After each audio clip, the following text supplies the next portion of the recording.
I never thought one mistake could shatter my life so completely. Yet here I am, years later, still haunted by the one night I wish I could erase. My name is Daniel. I'm from Austin, Texas, and I've been married to my wife Emily for 6 years. When people look at us from the outside, they see a stable couple, a family with a modest home, weekend trips, and friends who always called us relationship goals. But what they don't see is the guilt that gnaws at me every single day, a guilt born from a single betrayal that I can never undo. It happened 3 years ago, during a time when Emily and I were struggling. She had just given birth to our daughter, and between sleepless nights, financial pressure, and postpartum depression, our relationship was crumbling quietly. She was exhausted, withdrawn, and often angry. I, in turn, felt invisible, unwanted, and desperate for affection. That's when Claire, a coworker at the advertising agency I worked for, came into the picture. She wasn't just anyone. She was funny, confident, and she noticed me at a time when I felt like nobody else did. At first, it was innocent. Lunches, venting about work, light teasing. But then it crossed the line. One night, after a late project deadline, we stayed back to finish slides for a client presentation. Everyone else had left. It was raining hard outside, the office dim and quiet, and something in me was already breaking. She put her hand on mine when I complained about Emily never talking to me anymore, and instead of pulling away, I leaned in. The kiss wasn't planned. It just happened, but it spiraled into something far worse. We ended up in a cheap hotel down the street, and though it lasted only a few hours, the memory has never left me. I still remember lying there in that unfamiliar bed, feeling both wanted and utterly ashamed, and realizing immediately that I had just detonated a bomb in my own life. The next morning, Claire acted casual, even cheerful, as though nothing monumental had happened. But I couldn't even look at myself in the mirror. I drove home to Emily and our newborn, and when I saw her asleep on the couch with our daughter cradled in her arms, I felt like the worst human alive. I promised myself I'd never do it again, and I never have. But the problem is, I did it once, and once is enough to destroy everything I thought I was.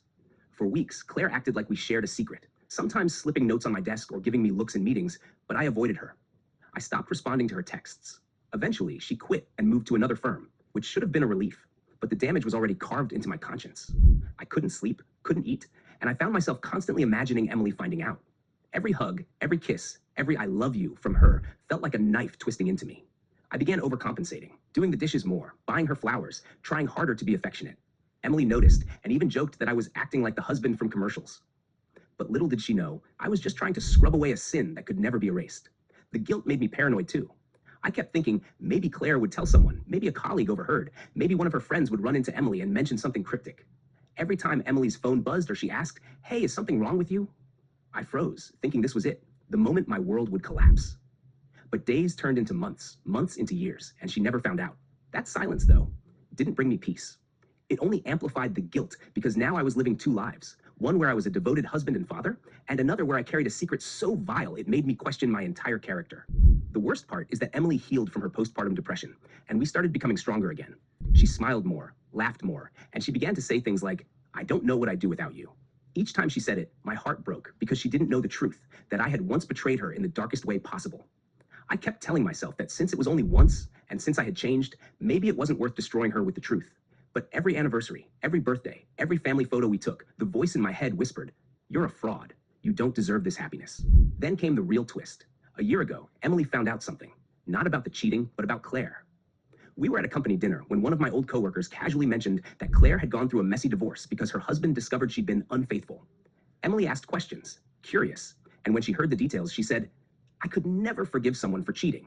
That's the one thing that would end everything for me." My stomach dropped. I excused myself to the bathroom and sat there trembling, realizing how close I was to losing everything. She had said it casually, like it was just an opinion, but for me, it was a death sentence. If she ever found out what I had done, there would be no second chances. That night, I held her tighter than ever, tears slipping down my face while she slept, because I knew I had built my marriage on a lie. The irony is, Emily has never once given me a reason to doubt her loyalty. She has been patient, forgiving, and supportive, even during the worst times. Yet I, in my moment of weakness, destroyed something sacred. The guilt doesn't just haunt me, it shapes how I see myself. I used to think I was a good man, someone who could be proud of his choices. Now, no matter how hard I try to make up for it, there's always that shadow whispering, "You're not who you think you are." It affects my parenting too. When my daughter looks at me with her big, innocent eyes, I feel undeserving. She thinks her dad is some kind of hero, but deep down, I know I failed her mother in a way she can never know. Some days I wonder if confessing would be the right thing to do. Rip the bandage off, tell Emily the truth, and let her decide if she still wants me. But then I imagine the look on her face, the way her love would turn to hatred, and I can't bring myself to do it. I'd rather carry this burden alone than destroy her world. Other days, I convince myself that silence is mercy, that telling her now would only serve to unburden me while destroying her happiness. But is that fair? Or is it just another selfish act on my part? The truth is, there is no redemption for me. No matter how many years pass, no matter how many good deeds I do, I can never erase the night I betrayed Emily. I cheated once, but that once is enough to haunt me every single day of my life. And maybe that's the punishment I deserve, to live in the prison of my own guilt, knowing I ruined everything with one reckless, selfish choice.